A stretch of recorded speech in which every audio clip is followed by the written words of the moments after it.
안녕하세요. 이 시간에는 저희가 외부 효과 그리고 이제 공공재라는 개념에 대해서 저희가 함께 공부해 보도록 하겠습니다. 외부 효과라는 개념이 좀 더 큰 개념이고요. 공공재라는 개념은 거기 하위 개념이라고 볼 수 있기 때문에 이 시간에 저희가 외부 효과에 대해서 먼저 공부를 하고요. 그리고 나서 그 다음 챕터에 나오는 공공재 부분까지 좀 같이 한번 저희가 살펴보도록 하겠습니다. 먼저 이제 외부 효과라는 개념에 대해서 저희가 살펴볼 건데요. 이 외부 효과라는 개념이 사실 뭐 경제학에서 굉장히 중요한 개념입니다.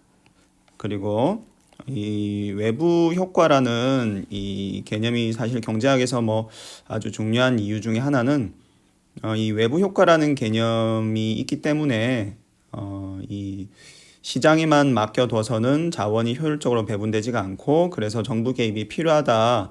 그래서 정부 개입을 주장하는 어떤 이론적 배경이 되는 그러한 개념이기 때문에 그렇습니다.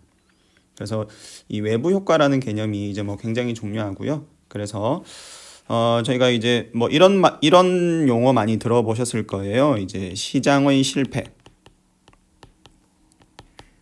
이 시장의 실패라는 용어를 많이 들어보셨을 텐데요. 그래서 이제 저희가 시장의 실패가 나타나는 대표적인 사례로 저희가 이 외부 효과가 존재하는 경우에 대해서 저희가 많이들 얘기를 합니다. 그래서 이 내용에 대해서 저희가 이번 시간에 좀 하나하나 짚어보면서 살펴보려고 합니다. 자, 그럼 외부 효과라는 게 도대체 뭔가? 자, 이 첫 번째 줄에 보시면요. 자, 외부 효과라는 것은 저희가 어떤 사람의 행위가 다른 사람의 후생에 영향을 미치는데 그에 대한 이제 보상이 이루어지지 않을 때, 그에 대한 이제 보상이 이루어지지 않는 경우 저희가 이제 외부 효과가 발생한다라고 얘기를 합니다. 그래서 다시 한번 말씀을 드리면 이제 외부 효과라는 건 도대체 뭔가? 어떤 사람의 행위가 다른 사람의 후생에 영향을 미치는데 그에 대한 보상이 이루어지지 않는 경우 저희가 외부 효과가 발생한다라고 얘기를 합니다. 보통 이제 어떤 사람의 행위가 다른 사람에게 영향을 미치는 경우는 사실 적절한 보상이 이루어지잖아요. 뭐 예를 들어서 제가 시장에서 제가 가지고 있는 것을 팔았어요, 다른 사람에게.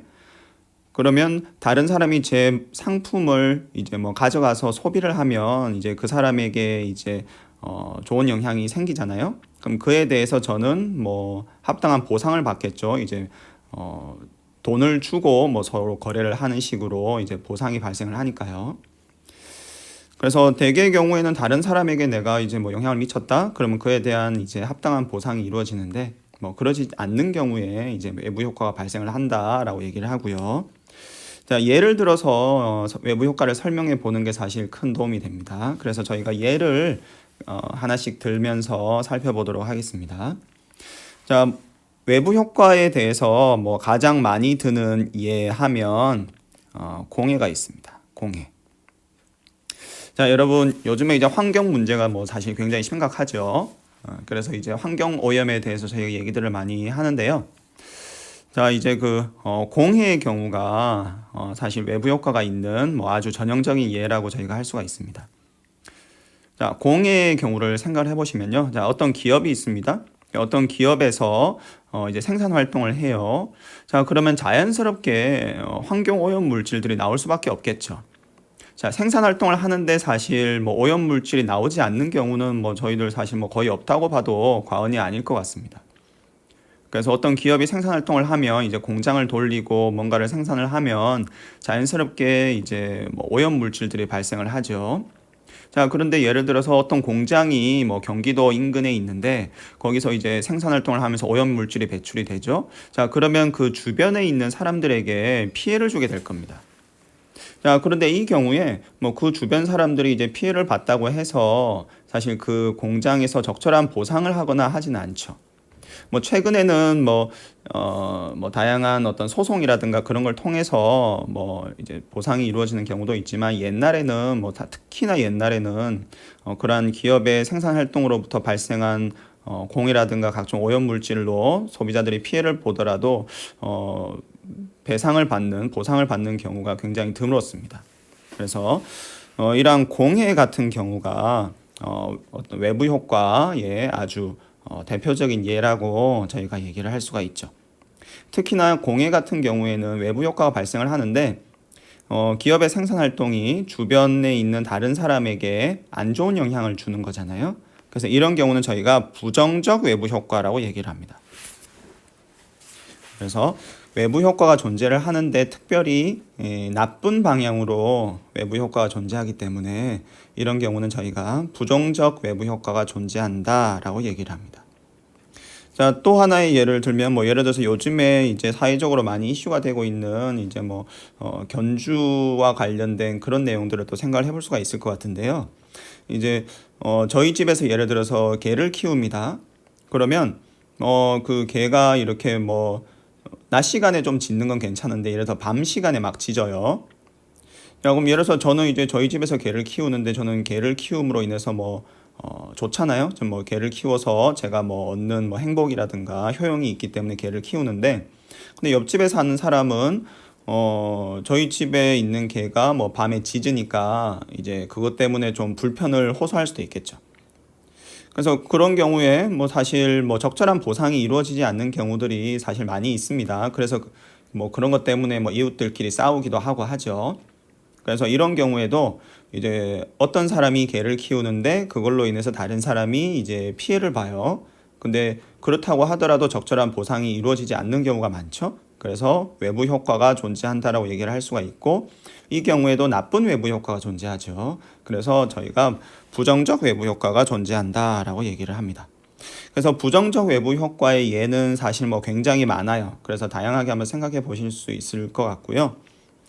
자, 외부 효과 중에 근데 좋은 외부 효과도 있습니다. 그래서 그런 경우는 저희가 긍정적 외부 효과가 존재한다라고 얘기를 합니다. 자, 예를 들어서 양봉 농가를 한번 생각을 해보시죠. 그래서 양봉 농가를 생각을 해보시면요, 이제 꿀벌을 키웁니다, 농가에서. 그럼 이제 꿀벌들 그러면 꿀을 채취를 해서 이제 양봉 농가에서는 이제 수입을 내는 거죠. 자, 그런데 이제 꿀을 채취하는 과정에서 꿀벌들이 자연스럽게 이제 수분을 해주잖아요, 나무에. 그래서 이렇게 저렇게 해서 나무라든가 꽃들을 이제 수분을 해주는데 예를 들어서 양봉 농가 옆에 과일을 키우는 이제 과실 농가가 있는 경우 보통 과실 농가 요즘에는 이제 꿀벌들이 많이 없다고 해서 과실 농가들에서 사람들을 많이 이렇게 써서 이렇게 사람들이 직접 이렇게 수분을 해주는 경우들을 저희가 많이 볼 수 있는데요. 이 과실농가 바로 옆에 만약에 양봉농가가 있으면 이 양봉농가에서 기르는 꿀벌들이 과실농가로 넘어가서 이렇게 꿀벌들이 알아서 이렇게 수분을 해주는 경우를 생각을 해볼 수가 있겠죠. 그러면 과실농가 입장에서는 굳이 사람을 안 써도 이 과실나무들이 수분이 되잖아요. 너무 좋죠. 그런데 그렇다고 해서 양봉농가에다가 너무 감사합니다 하고 보상을 해주진 않겠죠. 그래서 이런 경우에는 양봉 농가에서 꿀벌을 이렇게 키울 때 근처에 있는 과실 농가에 좋은 영향을 미치지만 그에 대한 보상은 이루어지지 않고 그래서 외부 효과가 존재한다라고 얘기를 할 수가 있겠고요. 특별히 이 경우는 외부 효과가 좋은 방향으로 발생을 하기 때문에 저희가 긍정적 외부 효과가 존재한다라고 얘기할 수가 있겠습니다. 자, 그리고 굉장히 예가 많은데요. 역사적 건축물의 경우도 저희가 그런 비슷한 얘기 해볼 수 있을 것 같고요. 신기술의 개발, 이런 경우도 긍정적 외부 효과가 존재하는 그런 예라고 볼 수 있겠습니다. 그래서 어떤 기업에서 신기술을 개발을 했습니다.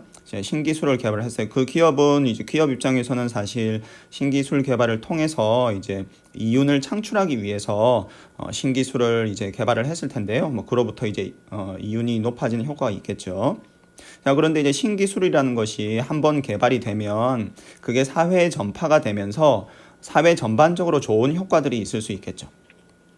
자, 그런데 그렇다고 해서 해당 신기술을 개발한 기업에 대해서 사회적으로 뭔가 보상을 추가로 해주거나 하지는 않겠죠. 그래서 신기술의 개발의 경우에도 저희가 외부 효과가 존재한다라고 얘기를 할 수가 있고 특별히 이 경우는 이제 긍정적 외부 효과가 존재한다라고 얘기할 수가 있겠죠. 물론 신기술이 항상 뭐 긍정적 외부 효과만을 가져오는 건 아닐 수도 있겠죠. 뭐 플러스뿐만 아니라 이제 부정적인 마이너스 효과도 있을 수 있겠는데요. 뭐 부정적 외부 효과가 있을 수도 있겠죠. 예를 들어서 뭐 신기술의 개발을 통해 IT 기술이 발전하고 뭐 예를 들어서 요즘에 어린 학생들도 사실 IT 기기들을 많이 쓰는데요. 그것 때문에 어린 학생들이 뭐 사회성이 떨어진다라든가 뭐 그런 연구 결과들이 사실은 많이들 나옵니다, 요즘에. 그래서 그런 경우는 신기술의 개발을 통해서 부정적 외부 효과가 존재한다라고도 얘기할 수가 있겠죠. 그래서 저희가 전반적으로 이 외부 효과라는 게 무엇을 의미하는지를 저희가 다양한 예를 통해서 좀 살펴봤고요. 그리고 특별히 외부 효과가 어떤 다른 사람의 후생에 긍정적인 영향을 미친다? 그러면 긍정적 외부 효과가 존재한다고 얘기를 하고요. 부정적 영향을 미치는 경우에는 부정적 외부 효과가 존재한다라고 얘기를 하게 됩니다. 자, 그래서 이 외부 효과가 존재하는 경우에는 저희가 이제 살펴볼 것처럼요. 시장에만 맡겨두면 자원이 효율적으로 배분되지 않는 결과가 나옵니다. 그래서 즉 시장으로서는 자본을 효율적으로 배분하지 못하게 되는 즉 이제 시장의 실패 현상이 나타나게 되겠습니다. 그래서 시장의 실패라고 하면 이 시장이 자원을 효율적으로 배분하지 못하는 결과가 나타나는 경우 저희가 이제 시장의 실패 현상이 나타난다라고 얘기를 합니다. 즉 시장이 자원을 효율적으로 배분하는데 실패한다는 뜻이죠. 그래서 시장의 실패 현상이 나타나는 경우 이제 필연적으로 저희가 그러면 이거를 도대체 어떻게 보완을 해줄 것인가라는 얘기를 할 수밖에 없고요. 그러면 이제 뭐 다양한 방법들을 생각을 해볼 수가 있지만 뭐 일반적으로는 정부가 필요하다. 그래서 다양한 정부 정책들을 통해서 우리가 이 시장의 실패 현상을 우리가 좀 보완을 해줄 수가 있고 그래서 시장이 자원을 좀 더 효율적으로 배분할 수 있도록 우리가 좀 교정을 해줄 수 있다라는 것입니다. 자, 이 경우에 이제 뒤에서 제가 더 말씀드리겠지만 이제 두 가지 견해가 나뉠 수 있어요. 그러니까 첫 번째 부류의 사람들은 시장의 실패가 존재한다. 그래서 시장을 통해서는 자원을 효율적으로 배분할 수가 없으니까 그냥 아예 정부 주도로 가자. 그러니까 시장은 무시하고 시장은 아예 그냥 뭐 무시하는 거죠. 시장은 아예 무시하고 그냥 정부가 그냥 알아서 다 해야 된다. 뭐 이렇게 이제 주장을 할 수가 있겠죠. 뭐 이런 주장도 있을 수 있고 반면에 시장의 기능을 이제 시장의 기능을 보완을 해주는 그런 방식으로 이제 정부 정책을 사용해야 한다라는 그런 주장들도 있습니다. 그래서 어떻게 보면 이 첫 번째는 정부에 의한 직접 규제라고 할까요? 뭐 그런 표현을 써볼 수 있을 것 같고요. 두 번째의 경우에는 정부를 통한 뭐 간접 규제라고 저희가 뭐 표현을 해볼 수 있을 것 같습니다. 일반적으로 경제학자들은 이 시장이라는 것이 사실 뭐 많은 경우 굉장히 잘 작동하는 그런 메커니즘이기 때문에 뭐 시장에 실패가 존재한다고 해서 시장을 완전히 무시하는 그런 것보다는 좀 정부 정책을 통해서 시장의 기능을 좀 보완해주는 형태로 좀 가자. 그래서 좀 간접 규제의 방식을 경제학자들은 좀 많이 선호하는 상황이라고 보시면 될 것 같습니다. 그래서 저희가 좀 뭐 계속 이 외부 효과에 대해서 저희가 좀 자세히 살펴보도록 하겠습니다. 자, 먼저 부정적 외부 효과에 대해서 저희가 한번 살펴볼 텐데요. 자, 공해의 경우에 대해서 제가 초점을 맞춰서 한번 보도록 하겠습니다. 자, 이제 공해의 경우에는 저희가 앞에서 본 것처럼 이제 부정적 외부 효과가 존재하는 경우죠. 그래서 어떤 기업이 생산 활동을 하는데 그로부터 오염 물질이 배출이 되고요. 그래서 주변에 있는 사람들에게 피해를 주는데 그에 대해서 적절한 보상이 이제 뭐 잘 이루어지지 않는 경우가 많죠. 그래서 부정적 외부 효과가 존재한다라고 저희가 얘기를 할 수가 있고요. 자, 이 경우 중요한 점은 이제 부정적 외부 효과가 있는 경우에는 이 생산자가 사회적 비용을 고려하지 않는다는 게 가장 큰 문제입니다. 자, 생산자의 입장에서는 이제 공장을 돌려서 이제 생산을 합니다. 이제 그 와중에 이제 오염 물질이 배출이 되겠죠. 자, 생산자는 이제 이윤을 극대화하고 싶어 하잖아요. 자, 그런데 이윤을 극대화하기 위해서는 가능하면 비용을 좀 줄여주면 좋겠죠. 그래서 생산자는 이제 어떻게 하면 좀 비용을 좀 줄일까 뭐 그런 생각들을 하게 될 텐데, 이때 생산자가 고려하는 비용은 자신의 비용입니다. 그렇죠. 사적 비용이에요. 생산자는 항상 사적 비용을 고려합니다. 즉, 생산자는 이 자신에게 발생하는 자기 기업에서 발생하는 사적 비용만을 고려하지 사회적으로 발생하는 그러한 비용은 전혀 고려하지를 않아요. 그러다 보니 이 자원 배분의 비효율성이 발생을 하는 건데요. 자, 이 그래프를 보시면, 자, 이 그래프에서 지금 지금 여기 수요 곡선이 있고 이제 공급 곡선이 있죠. 자, 수요 곡선이 있고 공급 곡선이 있습니다. 자, 그리고 수요 곡선과 공급 곡선이 만나는 지점에서 지금 균형이 발생을 하고 있죠. 자, 그래서 이제 균형이 발생을 하고 지금 제가 Q1이라고 표시한 이 부분이 이제 시장 균형 하에서 생산이 되고 거래가 되어서 소비되는 이 양이라고 보시면 되겠습니다. 자, 그런데 이 경우에 자, 보시는 것처럼, 자, 제가 이제 저희들이 이제 앞에서 살펴본 것처럼, 자, 이 공급 곡선의 높이 있죠. 이 공급 곡선의 높이는 뭘 나타내죠? 자, 공급 곡선의 높이는 비용을 나타냅니다. 그렇죠. 이 공급 곡선의 높이라는 게 이제 비용을 나타내거든요. 자, 그래서 저희가 이 살펴본 것처럼, 자, 이 예를 들어서 이게 지금 100번째 단위의 상품이라고 생각을 해보시죠. 100번째 단위의 상품이 있고, 그리고 여기 이제 예를 들어서 자 10이라고 썼습니다. 자, 이렇게 이제 이거를 저희가 어떻게 읽을 수 있냐면, 자, 이제 100번째 단위 상품에 대해서는 그거를 생산하는 생산자가 있겠죠. 자, 100번째 단위 상품을 생산하는 생산자가 있을 텐데, 그 생산자의 이제 비용을 보니까 10원인 거예요. 자, 그래서 시장 가격이 10원이 되어야 시장 가격이 최소 10원은 되어야 100번째 단위 상품이 생산이 되겠죠. 그렇죠? 그래서 시장 가격이 10원보다 낮으면 이 해당 상품을 생산한 생산자는 생산을 안 할 거예요. 최소 10원이 되어야 생산을 하기 시작할 겁니다. 자, 왜 최소 10원이 되어야 생산을 하죠? 왜냐하면은 해당 상품을 생산하는데 드는 비용이 100원이니까 그렇죠. 자, 그리고 이때 이 비용이라는 거는 사적 비용입니다. 즉, 해당 상품을 생산하기 위해서 이 생산자가 들여야 되는 자신의 비용인 것이죠. 자, 그런데 여러분, 공해의 경우에는, 지금 공해라는 게 있는 경우에는, 자, 이 해당 상품, 이 100번째 상품 하나를 생산자가 생산을 하면 그로부터 공해가 발생을 하잖아요. 그로부터 공해가 발생을 하기 때문에 사적 비용은 10원이라고 하더라도 공해로부터 발생하는 사회적 비용이라는 것이 있습니다. 다른 사람에게 피해를 주니까요. 그렇죠? 그래서 100번째 단위 상품 하나를 생산을 하게 되면 그것 때문에 사적 비용은 10원만큼 발생을 하는데 사회적 비용, 공해를 통해서 사회적 비용이 이만큼 발생을 하는 거예요. 예를 들어서 2원이에요. 2원만큼의 사회적 비용이 발생을 합니다. 그래서 사회적 비용 2원까지 생각을 하면 100번째 단위 상품 하나를 생산하는데 드는 총 비용은 12원이에요. 그래서 우리가 사회적으로 볼 때 이 해당 상품의 가격이 사실은 12원이 되어야 이 100번째 단위 상품 하나를 생산하는 게 사실 사회적으로 좋은 거죠. 그런데 생산자들은 그렇게 하지 않습니다. 왜냐하면 생산자들은 사회적 비용은 고려하지 않거든요. 생산자들 입장에서는 자신이 비용을 지불해야 되는 사적 비용만을 고려하기 때문에 이 사회적 비용은 생각하지 않고, 그래서 따라서 저희가 지금 그래프에서 보시는 것처럼 이 까만색 공급 곡선이 나타나게 되는 것입니다.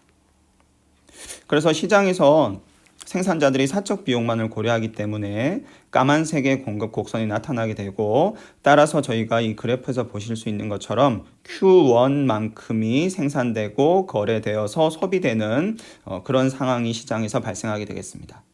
자, 하지만 사회적으로는 우리가 사회적 비용까지 고려를 해서 생산이 이루어지면 좋겠죠. 그래서 이 사회적 비용 2원까지 합해서 저희가 생산이 이루어지는 경우를 생각을 하게 되면 이 그래프에서 보시는 빨간색 공급 곡선이 저희가 빨간색 공급 곡선을 저희가 보실 수가 있습니다. 즉 사회적 비용까지 감안한 총 비용을 저희가 고려를 해서 생산을 한다면 까만색 공급 곡선이 아니라 여기서 보시는 대로 빨간색 공급 곡선에 의해서 생산이 이루어져야 하는 것이죠. 자, 그렇다고 하면 까만색 수요 곡선 그리고 빨간색 공급 곡선이 만나는 이 지점에서 저희가 사실은 이 균형이 발생을 해야 되고, 즉 제가 지금 빨간색 글씨로 Q2라고 썼는데요. 이 Q2만큼의 재화가 생산이 되고 시장에서 거래가 되어서 소비되어야 하는 것이 사실 올바른 선택이라고 볼 수가 있을 것입니다. 자, 그런데 이 그래프에서 보시는 것처럼 실제로는 시장에서 Q1만큼이 거래가 되죠.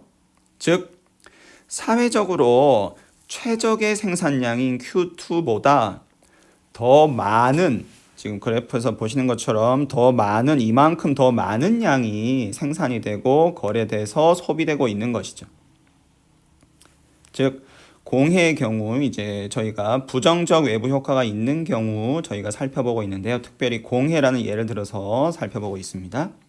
그래서 부정적 외부 효과가 있는 경우에 총 비용, 사회적 비용까지 고려한 총 비용을 고려해서 생산이 이루어진다면 저희가 그래프에서 보시는 것처럼 Q2만큼만 생산이 되어야 되는데, 실제 현실에서 생산자들이 사회적 비용을 고려하지 않고 자신들의 사적 비용만을 고려해서 생산을 하기 때문에 보시는 것처럼 Q1만큼, 즉 과대 생산이 되고 있다는 것이죠.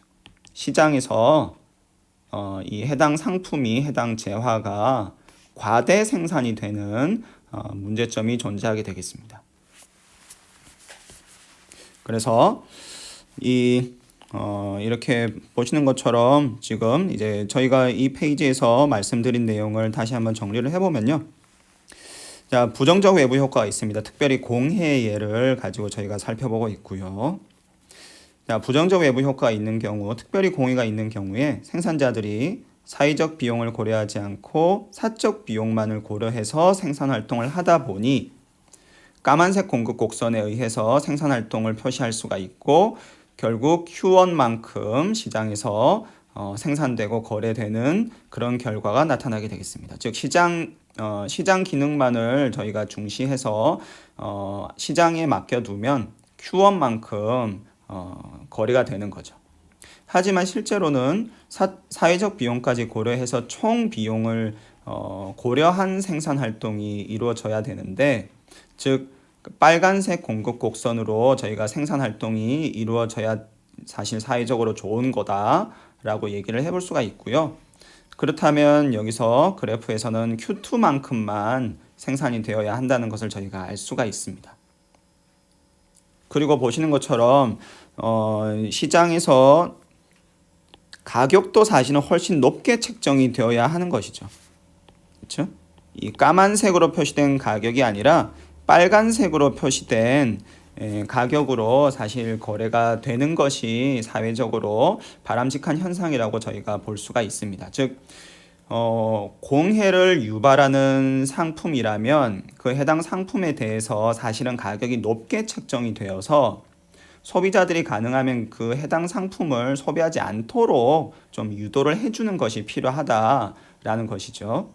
그런데 시장에서는 그러한 어떤 규제라고 할까요? 이제 그런 것들이 자발적으로 이루어지지가 않는 거죠. 그래서 시장 가격이 상대적으로 너무 낮게 책정이 되고, 그래서 사람들이 너무나도 많이 소비하게 되고, 그로 인해서 저희 사회가 감내할 수 있는 적절한 양의 오염물질이 배출되는 것이 아니라 너무나도 많은 오염물질이 우리 사회에 배출이 되고 결국 그로 인해서 모두 우리 사회 구성원 모두의 후생이 전반적으로 감소하게 될 수밖에 없는 그러한 결과가 초래된다는 것을 저희가 알 수가 있습니다.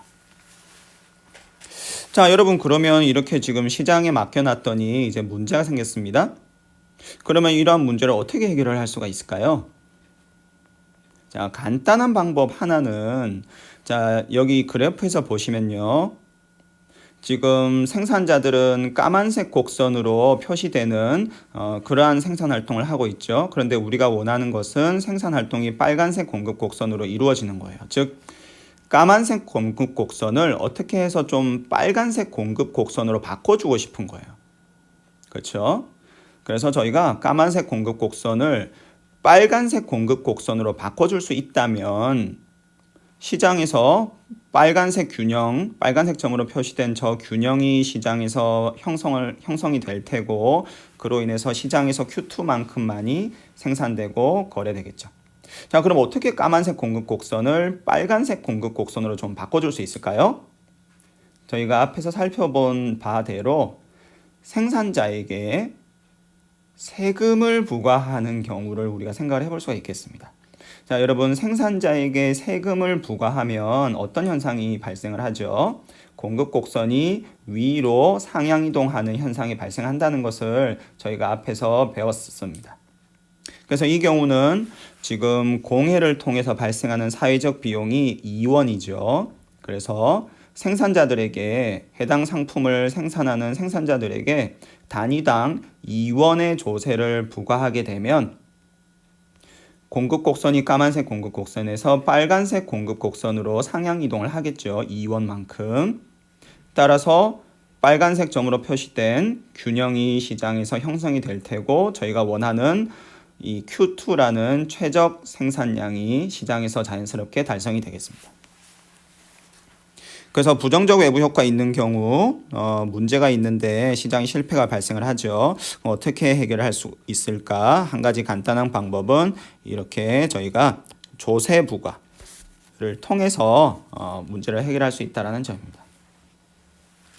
자, 그리고 여기서 이제 한 가지 더 저희가 또 언급해 볼 수 있는 사항은요. 지금 정부에서 이게 시장 실패가 존재하는구나. 그러니까 그냥 정부에서 알아서 그냥 생산할 테니까 기업들 뭐 생산하지 마. 그래서 뭐 국가 주도형 생산 이런 얘기를 하는 게 아니죠.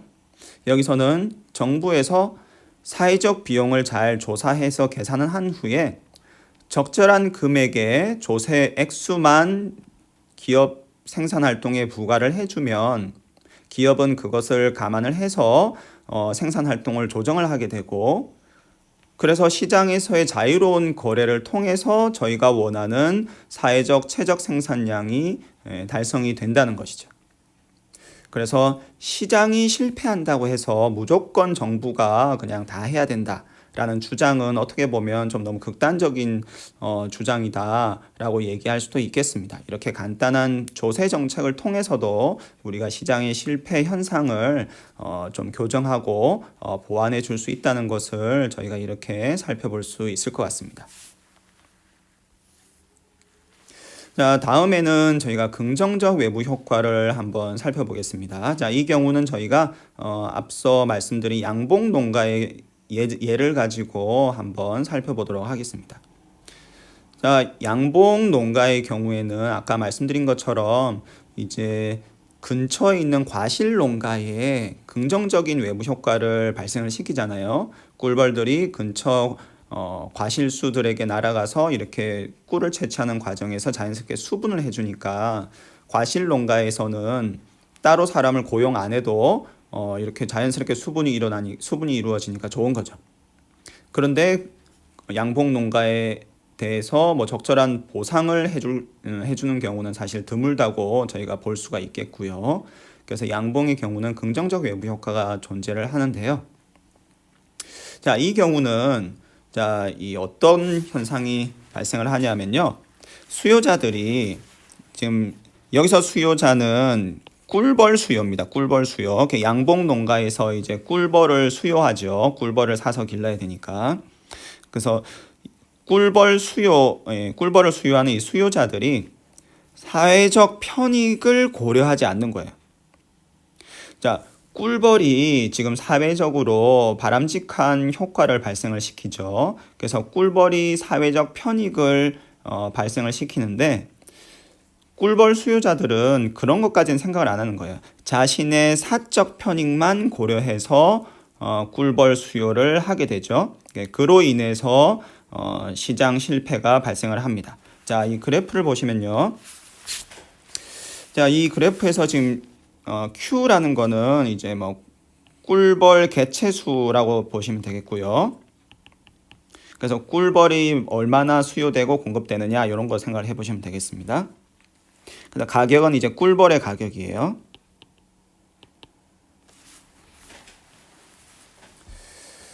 자, 그래서 이제 이 그래프에서 보시면요. 자, 이제 꿀벌 수요가 있고 꿀벌 공급이 있습니다. 그래서 까만색 수요 곡선과 까만색 공급 곡선이에요.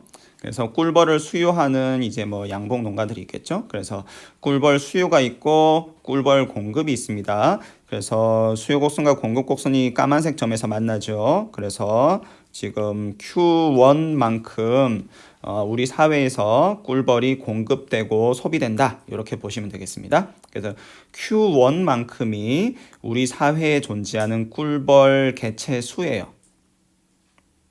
자, 그런데 여러분 이제 저희가 앞서 살펴봤듯이 자, 이 수요 곡선의 높이라는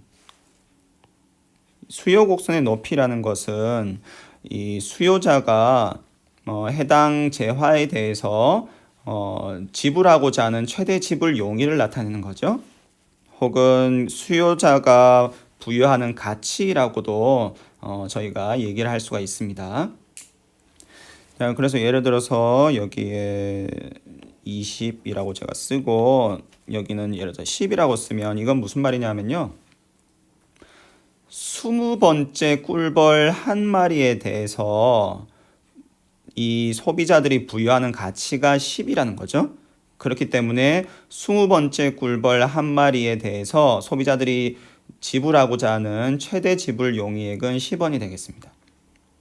자, 어떤 소비자가 이 20번째 꿀벌 한 마리에 대해서 내가 10원까지 지불할 용의가 있다라고 얘기를 한다면 그게 뭘 의미하는 거죠? 왜 이 사람은 10원까지 지불할 용의가 있을까요? 왜냐하면 이 20번째 꿀벌 한 마리로부터 이 소비자가 얻게 되는 편익, 사적 편익이 10원이기 때문에 그렇겠죠. 즉, 지금 이 까만색 수요 곡선은 지금 보시는 이 그래프에서 보시는 까만색 수요 곡선은 이 소비자들의 사적 편익만을 고려해서 지금 그려진 수요 곡선이라는 것을 저희가 알 수가 있습니다. 자, 근데 여러분 꿀벌의 경우에는 저희가 지금 살펴보고 있는 것처럼 사회적 편익을 창출하는 효과가 있죠. 그래서 이 20번째 꿀벌 한 마리가 해당 수요자에게 10원만큼의 사적 편익을 주지만 그거에 추가해서 사회적 편익도 발생을 시킵니다. 이 빨간색 길이만큼. 예를 들어서 이걸 3이라고 해보죠. 즉 20번째 꿀벌 한 마리는 해당 수요자에게 10원만큼의 사적 편익을 발생시킨과 동시에 사회적으로 3만큼의 사회적 편익도 발생을 시키는구나 하는 걸 저희가 알 수가 있습니다. 그래서 이 꿀벌들이 발생시키는 총 가치 혹은 총 편익을 고려하면 그 꿀벌에 대한 수요가 사실 이 빨간색 수요 곡선 D, 빨간색으로 썼습니다. 이 빨간색 수요 곡선으로 표시가 되어야 되는데 실제 수요자들은 사회적 편익까지는 고려하지 않으니까요. 결국 까만색 수요 곡선으로 표시가 되고 그래서 Q1만큼 이제 꿀벌이 우리 사회에 이 꿀벌이 Q1만큼 마리수가 존재하게 되겠습니다. 그러나 총 편익을 고려하면 빨간색 수요 곡선으로 이제 수요가 발생을 해야 되겠고 그래서 그래프에서 보시는 것처럼 지금 빨간 점에서 균형이 발생을 해서 우리 사회에 존재하는 꿀벌의 개체 수는 총 Q2만큼이 되어야 되겠습니다. 즉 우리 사회적으로 가장 좋은 것은 꿀벌 개체 수가 되게 많아야 돼요. Q2만큼 있어야 돼요. 그런데 실제로 시장에서 공급되는 꿀벌 개체 수는 Q1밖에 안 되고 그래서 이 경우는 지금 보시는 것처럼 Q2가 아니라 Q1만큼 이제 꿀벌이 공급이 되고 즉 과소 공급이 되고 있는 것이죠. 그래서 시장에만 맡겨두면 꿀벌의 개체 수가 줄어들게 되겠죠. 그래서 사실 요즘에 뉴스들을 보면 예전에 비해서 꿀벌 개체 수가 많이 줄어든 것이 사실이고요. 그로 인해서 이 과실 농가들이 사실 피해가 좀 크다라는 그런 뉴스들을 많이 요즘에 접하고 있습니다, 저희가. 그래서 지금 이 양봉의 경우에 저희가 초점을 맞춰서 봤는데요. 자, 긍정적 외부 효과가 있는 경우, 자, 이런 경우에는 이 긍정적 외부 효과를 발생시키는 재화 혹은 상품 혹은 서비스에 대해서 이 사람들이 적절한 보상을 사회적으로 해주지 않기 때문에 일반적으로 시장 기능에만 맡겨두면 해당 재화나 상품 혹은 서비스는 과소 공급, 과소 생산되는 경향이 존재하는구나 하는 것을 저희가 알 수가 있습니다. 그래서 대표적인 예가 꿀벌 같은 거죠. 그리고 앞에서 저희가 또 살펴본 다른 예는 예를 들어서 꿀벌뿐 아니라 뭐 신기술 같은 것도 저희가 생각을 해보면요.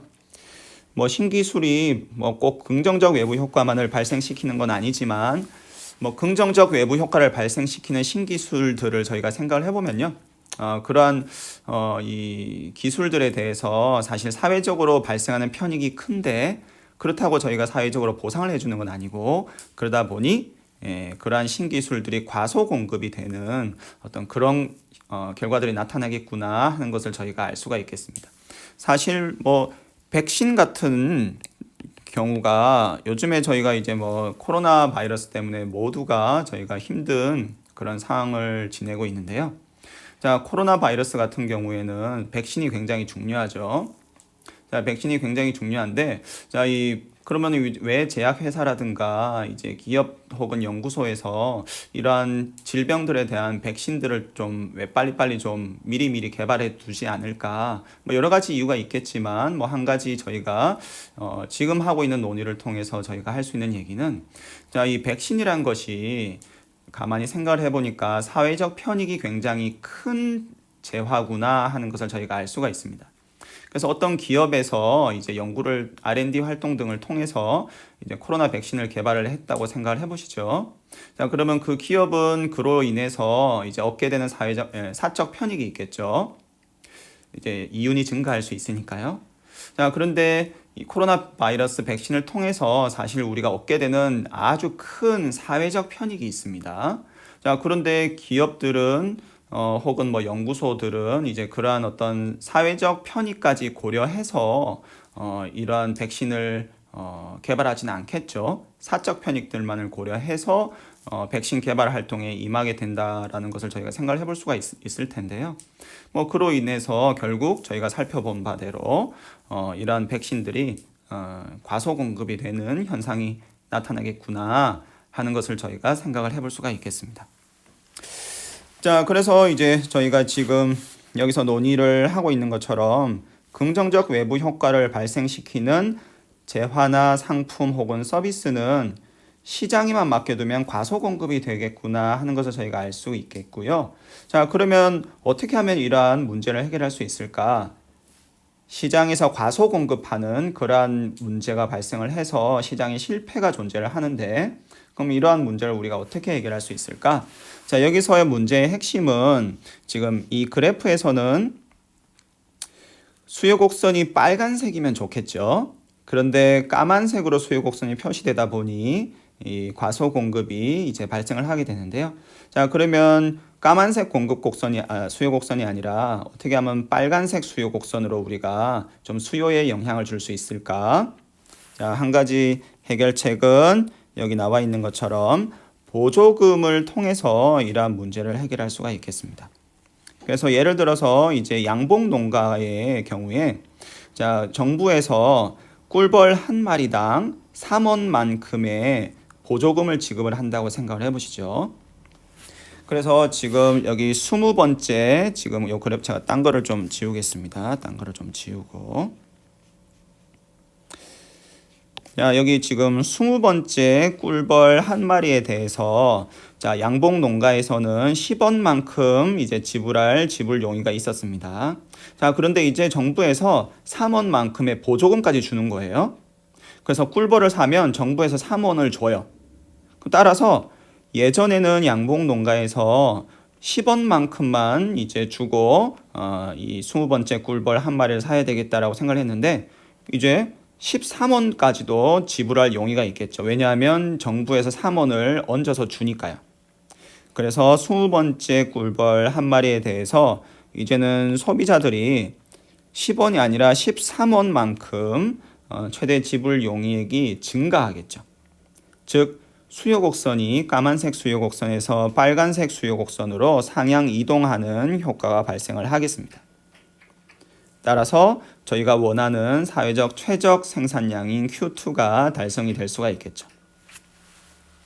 그래서 여기서도 저희가 앞서와 비슷한 방식으로 정부가 간단히 이 시장에 개입을 함으로써 시장의 실패를 어느 정도 보완을 해줄 수가 있겠구나 하는 것을 저희가 살펴볼 수가 있었습니다. 그래서 이제 외부 효과가 존재하는 경우에는 저희가 이렇게 정부 정책을 통해서 시장의 실패를 어느 정도 교정하고 보완해주는 그러한 해결책들을 모색을 할 수가 있는데요. 그래서 외부 효과가 존재하는 경우에 앞서 말씀드린 것처럼 이제 정부에서 직접적으로 통제를 하고 그래서 정부에서 좀 직접적으로 규제를 하자 뭐 그런 목소리들도 있고요. 근데 경제학자들은 일반적으로 좀 시장 원리를 좀 존중해 주는 것이 좋지 않겠느냐라는 그러한 자세를 취하는 경우가 많고요. 그래서 시장이 잘 작동할 수 있는 범위 내에서 우리가 조세 혹은 보조금 정책 정도로 우리가 좀 시장 실패를 보완해 줄 수 있겠다라는 그런 얘기들을 경제학자들은 많이 하고 있는 것이 사실입니다. 그리고 이제 공해의 경우에는 또 한 가지 재미있는 아이디어가 있는데요. 이 오염 배출권 거래 제도라는 것이 있습니다. 자, 이것도 이제 시장 원리에 좀 기초해서 경제학자들이 고안해낸 그러한 해결책인데요. 자, 이게 뭐냐 하면 자, 공해를 배출하는 기업들이 있습니다. 그래서 기업 A가 있고 기업 B가 있어요. 예를 들어서 그래서 정부에서 이제 각 기업들에게 일정한 만큼의 오염물질을 배출할 수 있도록 허가를 해줘요. 예를 들어서 기업 A에서는 1년에 100톤만 오염물질을 배출할 수 있다. 기업 B도 1년에 100톤만 오염물질을 배출할 수 있다라고 이제 허가를 해줘요. 그러면 기업 A와 기업 B는 이제 허가증을 각각 받은 거죠. 그리고 이 허가증에는 이제 100톤이라고 이렇게 쓰여져 있을 거예요. 그래서 이게 오염 배출권이에요. 자, 그러고 나서 이제 어떤 아이디어를 경제학자들이 제시를 했냐 하면요. 자, 이 오염 배출권을 기업들 간에 자유롭게 시장에서 거래를 할 수 있게 해주자. 즉, 오염 배출권 시장을 만들어 주자라고 한 거죠. 그래서 오염 배출권 시장을 우리가 만들어주고 그래서 기업들이 이 시장에서 오염 배출권을 자유롭게 자기들끼리 거래를 할 수 있게 해주자라고 얘기를 한 거예요. 자, 그럼 이렇게 되면 경제학자들의 의견에 의하면 어떤 좋은 점이 있냐 하면 자, 예를 들어서 기업 A의 입장에서 기업 A의 입장에서는 지금 자기들이 1년에 오염 물질을 100톤만큼 이제 배출을 할 수가 있죠. 근데 이제 기업 A에서 생각을 하는 거예요. 야, 이 100톤을 오염 물질을 배출을 우리가 할 수 있는데 차라리 그냥 기술 투자를 해서 좀 오염 물질을 적게 배출하는 그런 생산 방식을 우리가 좀 고안을 해보는 게 좋을 수도 있겠다. 왜냐하면 기술 투자를 통해서 예를 들어서 우리가 1년에 50톤만 오염물질을 배출하고도 여전히 우리가 비슷한 정도의 생산량을 우리가 생산을 할 수가 있다고 하면 나머지 50톤만큼 우리가 배출 할 수 있는 양이 남으니까 이거는 다른 기업에 팔 수가 있잖아요. 그래서 예를 들어서 기술 투자를 합니다. 그래서 돈이 좀 들겠죠. 그 대신에 오염 배출 양을 1년에 100톤이 아니라 50톤만 배출을 하게 되면 나머지 50톤만큼의 권리는 다른 기업에 예를 들어서 돈을 받고 파는 거죠. 그리고 이때 받게 되는 돈이 뭐 더 많다고 하면 기업 A의 입장에서는 훨씬 남는 장사가 되겠죠. 자, 그래서 이렇게 기업들이 신기술 개발이라든가 생산 공정 변화를 통해서 오염 배출 양을 줄일 인센티브가 존재를 하기 때문에 이렇게 오염 배출권 시장이라는 것을 도입을 해서 기업들 간에 자유롭게 오염 배출권을 거래를 할 수 있게 해주면 이러한 어떤 오염 전반적으로 우리 사회의 오염 배출 양이 줄어드는 어떤 그러한 좋은 효과가 있을 수 있지 않을까, 그렇게 경제학자들이 생각을 합니다. 그래서 다양한 정책들이 있는데요. 저희가 이렇게 간단하게 한번 살펴봤고요. 그래서 결국은 이 외부 효과가 존재하는 경우에는 이렇게 정부의 어떤 정책이 꼭 필요하다 라는 점입니다. 정부의 정책이 없으면 시장 실패가 발생하고 해당 재화가 시장에서 효율적으로 배분되지 않기 때문에 이 정부에서 개입해서 각종 다양한 정책을 통해서 이러한 외부 효과의 이러한 폐해들을 교정할 수 있다라는 것을 저희가 살펴보았습니다. 자, 그리고 이제 이 코즈의 정리라는 거를 이제 좀 아마 많이들 들어보셨을 거예요. 코즈의 정리라고. 자, 코즈의 정리라는 말씀들을 많이 들어보셨을 텐데, 자, 이거는 이제 외부 효과가 있는 경우에 정부가 전혀 개입을 할 필요가 없고 시장에 맡겨두면 시장이 알아서 이러한 비효율적인 자원 배분의 현상을 해결할 수 있다라는 주장입니다. 즉 사실 코즈의 정리라는 이러한 내용을 얘기할 때 사람들은 실제로 시장이 실패라는 것이 존재하지 않는다라고 주장을 하는 것이죠. 자, 이게 코즈의 정리가 어떤 내용인지를 잠깐 살펴보면요. 자, 여기 첫 번째 줄에 보시면, 자, 코즈의 정리라는 게 뭐냐? 코즈의 정리에서 기본적으로 하고 있는 내용은, 자, 민간 경제 주체들이 자원 배분 과정에서 아무런 비용을 치르지 않고 협상할 수 있다. 자, 여기서 중요한 포인트는 이 점입니다. 아무런 비용을 치르지 않고 협상할 수 있다면, 이게 굉장히 중요한 포인트인데요. 자, 아무런 비용을 치르지 않고 협상할 수 있다면 외부 효과로 인해서 초래되는 비효율성을 시장에서 해결할 수 있다. 그래서 비록 외부 효과가 존재를 하고 비효율성이 존재할 수도 있는 상황이라고 하더라도 정부 개입 없이 시장에만 맡겨두면 그냥 자연스럽게 이런 비효율성은 다 해결될 거다. 그러니까 절대로 정부에서 개입하면 안 된다라는 주장입니다. 자, 이 주장이 어떻게, 이게 무슨 말이냐, 이거를 저희가 예를 통해서 한번 살펴보겠습니다. 자, 여기 두 명의 사람이 있는데요. 자, A와 B가 있습니다. 자, A는 개를 키워요. 그래서 견주입니다. 그래서 A와 B라는 두 명의 개인이 존재를 하고, 지금 A는 이제 개를 키우고 있습니다. 자, 이 경우에 A는 개를 키움으로써 100만큼의 만족을 얻어요. 근데 이웃에 사는 B씨는 개를 싫어하거나 혹은 개가 밤에 짖을 수도 있겠죠. 그래서 그 개 때문에 200만큼의 불만족을 얻어요. 자, 그러면 이 두 사람이 존재를 하고 개로 인해서 한 명은 100만큼의 만족을 얻죠. 그래서 사회적으로 지금 플러스 100이에요. 근데 다른 옆에 있는 사람은 이 개 때문에 마이너스 200만큼, 지금 200만큼의 불만족이 생기죠. 그래서 합해보면 지금 이 개로 인해서 사회적으로 우리가 얻게 되는 총 만족이라는 것이 지금 마이너스 100이죠. 즉 사회적으로 이 개로 인해서 사회적으로 지금 다 따져보니까 사회적으로 우리가 잃는 게 더 많은 거예요. 마이너스 100만큼, 지금 100만큼의 불만족이 사회적으로 발생을 하고 있는 것이죠. 그래서 이거를 감안을 하면 어떻게 보면 이 개라는 것을 이 사회에서 개가 사라지는 게 사회적으로 더 좋은 거라고 얘기를 할 수가 있겠죠. 왜냐하면 이 개가 존재함으로 인해서 사회적으로 마이너스 100만큼 잃게 되니까요. 자, 그런데 코즈의 정리에서 하는 얘기는 이겁니다. 자, 여러분, 우리가 지금 찾은 결론은 뭐냐면요. 사회적으로 바람직한 자원 배분은 개를 기르지 않는 것이라는 결과를 저희가 도출을 했죠. 이 예에서. 자, 그럼 코즈의 정리가 하는 얘기는 뭐냐면요. 자, 이웃 B씨가 이제 A씨가 있고 B씨가 있습니다. 지금 A가 있고 B가 있어요. 자, A가 있고 B가 있는데 이 B씨가 어떻게 하냐면 A한테 가서 얘기를 하는 거예요. 당신 개 기르지 마라.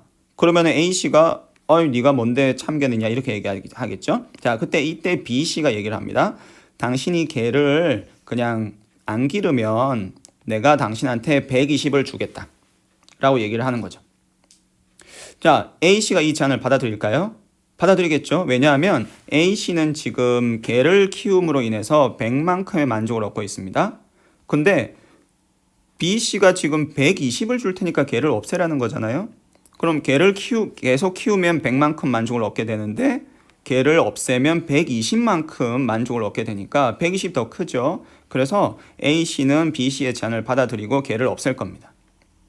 자, 그리고 B씨 입장에서는 이렇게 120을 제한을 하는 게 자기에게도 좋아요. 왜냐하면 걔가 계속 있으면 마이너스 200이죠. 근데 이렇게 제한을 해서 받아들여지면 마이너스 120이에요. 즉 80만큼이 남는 거죠. 그래서 B씨 입장에서도 120이라는 액수를 제한할 유인이 있고 A씨의 입장에서도 그러한 제한을 받아들일 유인이 있고 따라서 이 시장에 맡겨두면 자기들이 알아서 이러한 거래를 통해서 우리 사회에서 개가 사라지는 그러한 결과가 발생을 한다는 거죠. 코즈 정리에 의하면. 자, 이게 코즈 정리를 우리가 간단한 예를 통해서 살펴본 건데요. 즉, 이 사회적으로 이 바람직한 혹은 바람직하지 않은 그러한 자원 배분이 있을 때, 사회적으로 바람직한 자원 배분이 있을 때 정부에서 개입할 필요 없이 민간에서 그냥 알아서 협상하고 거래하게 놔두면 시장에서 자연스럽게 사회적으로 바람직한 자원 배분이 발생한다라는 것이 이제 코즈의 정리의 핵심 내용입니다. 따라서 정부가 개입할 필요가 없다라는 거죠. 자, 그런데 여기서 이제 문제점은 뭐냐면 아까 제가 말씀드린 것처럼 이게 비용입니다. 비용. 실제 현실에서 이런 협상 과정에 보면 사실 비용이 굉장히 많이 지출이 되겠죠. 자, 저희가 지금 살펴본 이 견주의 예에서도 자, 옆집 사람이 와서 이제 내가 얼마 줄 테니까 걔 없애라. 그러면 사실 뭐 A씨 입장에서는 뭐 순순히 수락하지는 않겠죠. 당신이 뭔데 그러느냐, 뭐 돈을 더 내라. 그럼 B씨 입장에서는 내가 왜 돈을 더 줘야 되냐, 네가 잘못하는 거 아니냐, 막 이렇게 뭐 싸우겠죠. 그러면서 뭐 변호사 부를 수도 있고, 뭐 소송도 가고, 뭐 싸우기도 하고, 그러면 경찰도 와야 되고, 이렇게 사실 민간 경제 주체들 간의 협상이라는 이 과정을 볼 때 사실 아주 큰 비용이 발생을 합니다. 이때 발생하는 비용은 저희가 일반적으로 뭐 거래 비용이라고 얘기를 하는데요. 실제로 이 거래 비용이 사실 무시하기 힘들 정도로 굉장히 큰 것이 현실적이고요. 따라서 이렇게 거래 비용이 굉장히 큰 경우에는 코즈가 얘기한 대로 이렇게 시장에서 알아서 바람직한 자원 배분이 알아서 시장에서 이제 도출할 수 있다라는 주장은 좀 현실적으로는 좀 힘든 주장이라고 저희가 생각해 볼 수가 있겠습니다. 그래서 코즈의 정리는 뭐 어떻게 보면 일견 아주 논리적인 그러한 주장이기도 한데요. 근데 실제 현실에서는 협상에 드는 거래 비용이 굉장히 크기 때문에 코즈의 정리가 성립하기가 사실 좀 힘들고 따라서 외부 효과가 있는 경우는 정부 개입이 좀 필요한 게 아니냐 이런 식으로 요즘에는 경제학자들이 많이 생각을 하고 있습니다. 자, 그래서 이제 그 다음 장에 보면 이제 공공재라는 것이 나오는데요.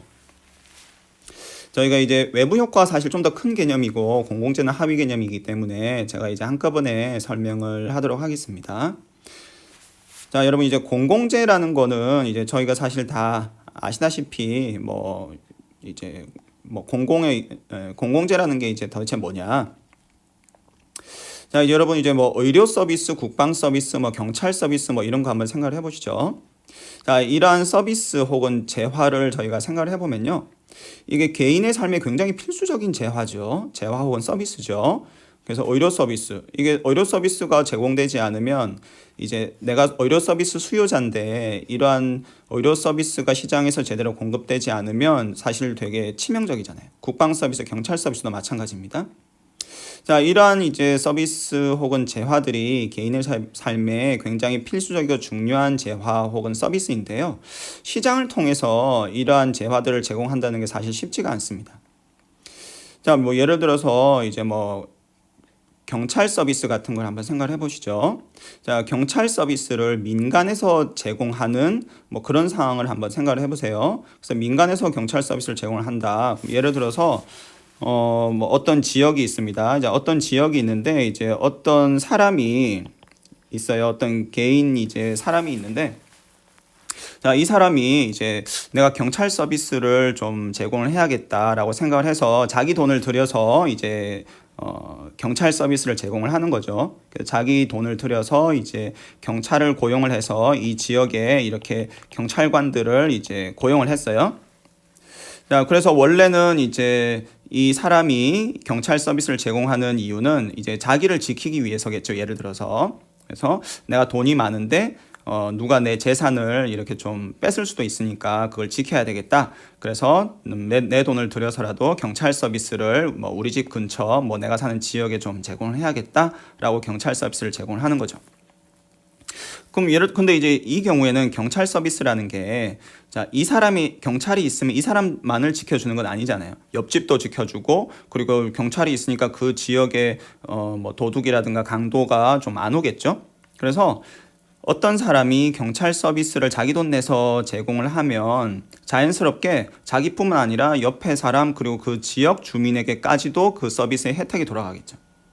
그래서 이런 경우는 무임승차의 문제가 발생을 자연스럽게 하겠습니다. 그래서 어떤 사람이 그렇게 생각을 하는 거죠.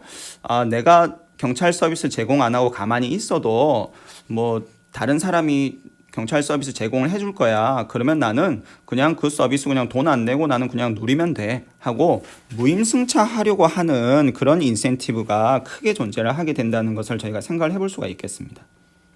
그래서 이러한 무임승차 유인이 존재를 하기 때문에 사람들이 자연스럽게 그냥 무임승차 하려고 하지 자발적으로 이러한 재화나 서비스를 제공하려고 하지는 잘 않겠죠.